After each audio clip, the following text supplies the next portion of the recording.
Hello guys! This is Donna again and welcome back to my channel.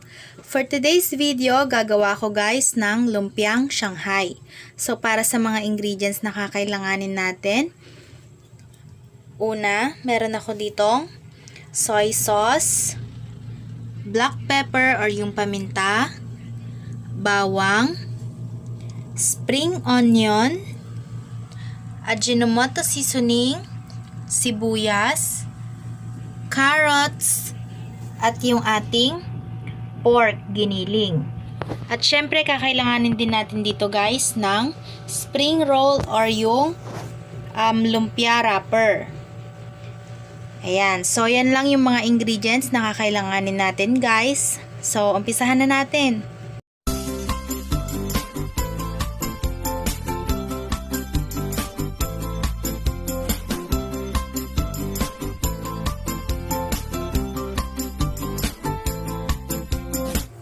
So, ayan guys, na-ready ko na yung ating mixing bowl. So, pagsasama-samahin lang natin guys lahat ng mga ingredients. So, una, ilalagay na natin yung ating pork giniling.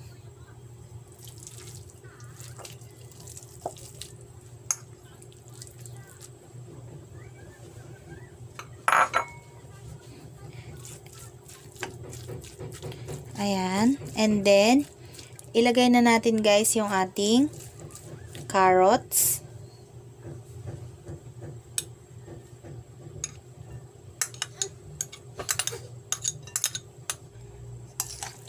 Ayan. So, haluin lang natin guys.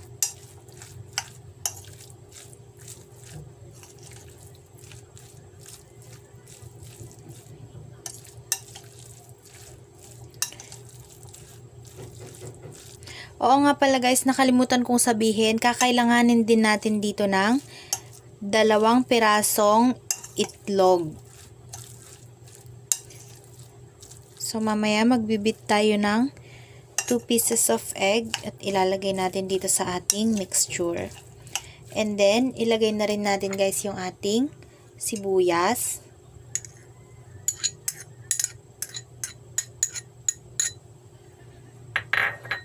At ilagay na rin natin guys yung ating bawang. At sama na rin natin guys yung ating paminta at soy sauce.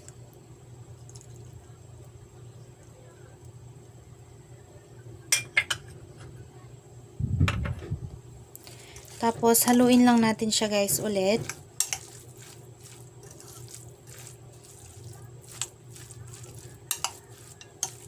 Haluin nyo lang siya guys na maigi. Haluin nyo mabuti hanggang sa ma-mix lahat ng nilagay nating mga pampalasa. Tapos guys, lagay na rin natin yung ating Ajinomoto seasoning.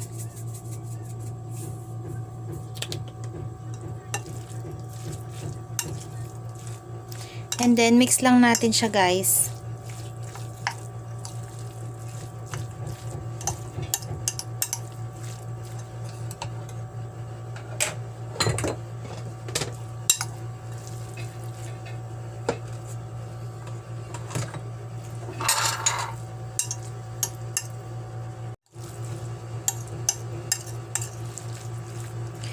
Ayan guys, pag na-mix na natin siya, ilalagay na rin natin yung ating spring onion.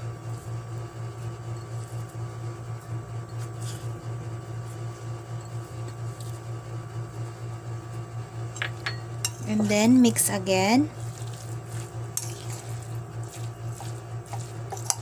So, sa huli na natin guys, ilalagay yung ating egg.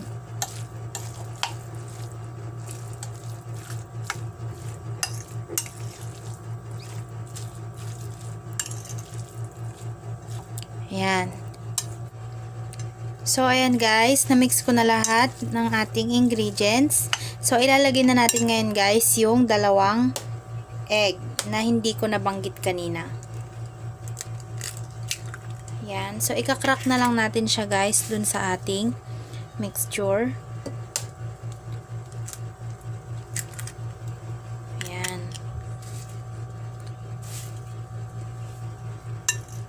And then, mix ulit.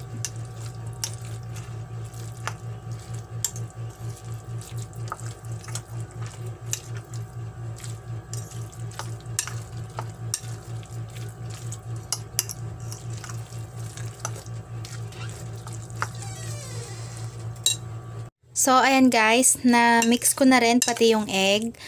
Kung gusto nyo pala guys, kung pang negosyo yung gagawin yung lumpia, pwede nyo siyang lagyan ng iba pang gulay tulad ng cabbage or yung ano ba to? Labanos. Ayan.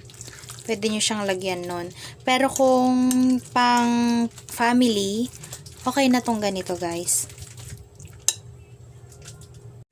So, ayan guys, tapos ko nang ihalo lahat ng ingredients, including the egg. So, ngayon, magbabalot na tayo ng ating lumpia. So, ayan guys, naglagay lang ako ng 1 kutsara ng ating mixture sa ating spring roll, and then babalutin lang natin siya ng ganyan. And then, fold.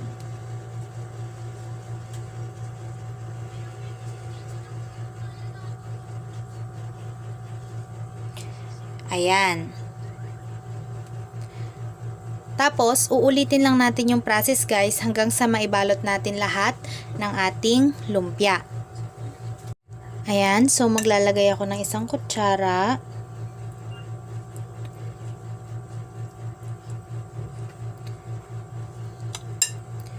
And then, fold.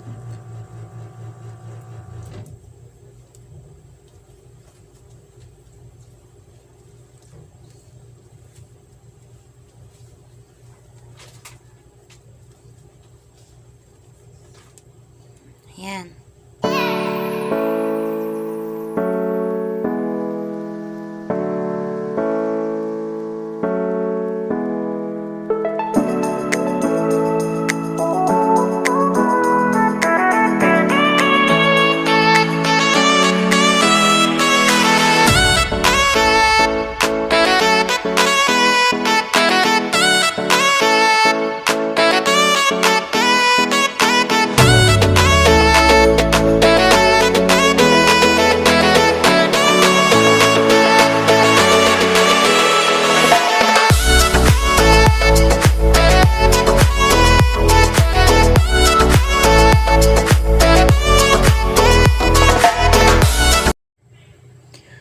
So, ayan guys.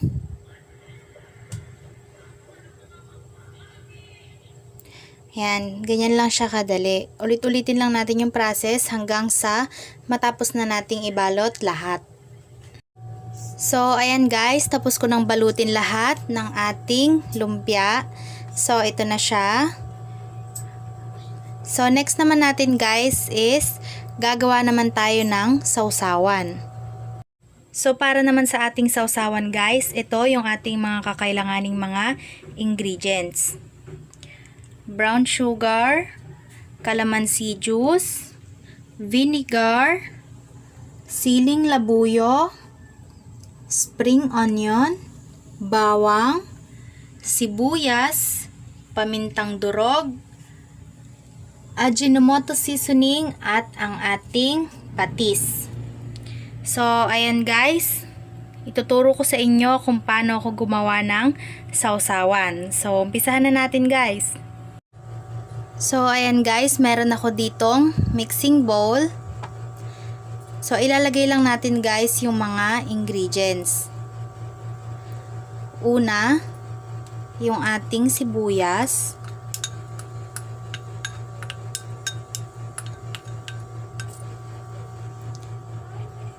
And then, yung bawang.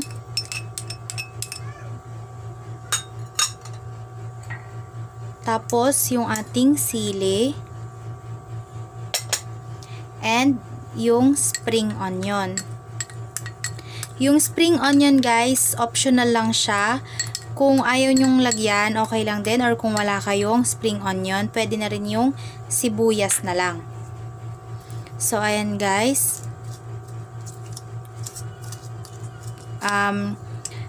Didikdikin lang natin siya or pipigain natin siya ng ganyan. para lang tayong nagdidikdik. Yan. So, press nyo lang siya habang hinahalo. Itong sausawan na to guys, tinuro ko na siya sa isang recipe ko na crispy isaw. So, para sa mga hindi pa nakakapanood nung aking crispy isaw, panoorin nyo guys. Masarap siya. So, ayan. Kapag sa tingin nyo, medyo lumabas na yung juice ng ating sibuyas at bawang, pwede na nating ilagay or isunod yung ating brown sugar. Kung wala kayong brown sugar guys, pwede kayong gumamit ng white.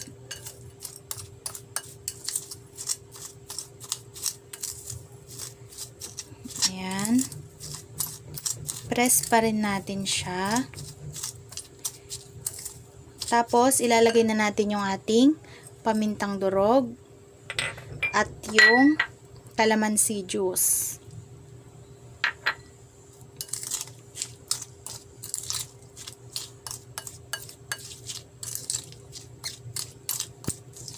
Ayan.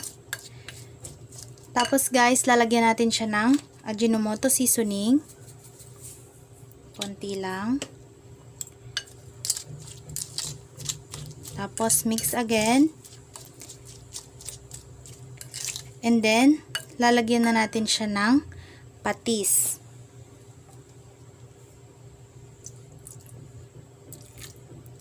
Ayan. So, yung patis guys, yung magsisilbing salt natin. Kasi, hindi na ako maglalagay guys ng salt.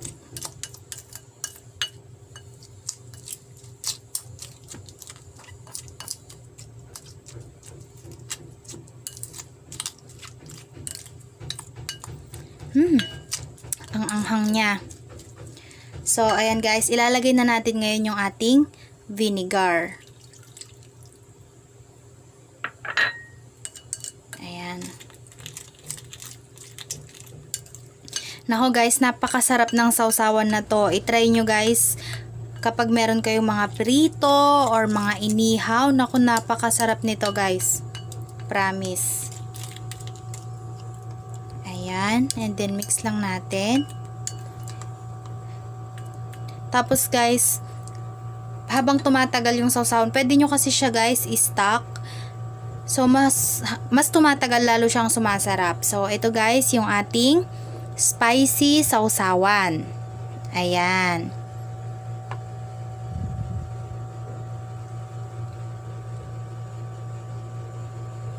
Ito na guys, nilipat ko lang sa mas maliit na bowl yung ating spicy sausawan.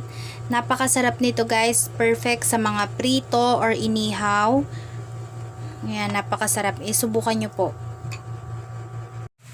So, ayan na guys, ang ating lumpiang Shanghai with spicy sausawan. So, ayan, tikman natin guys.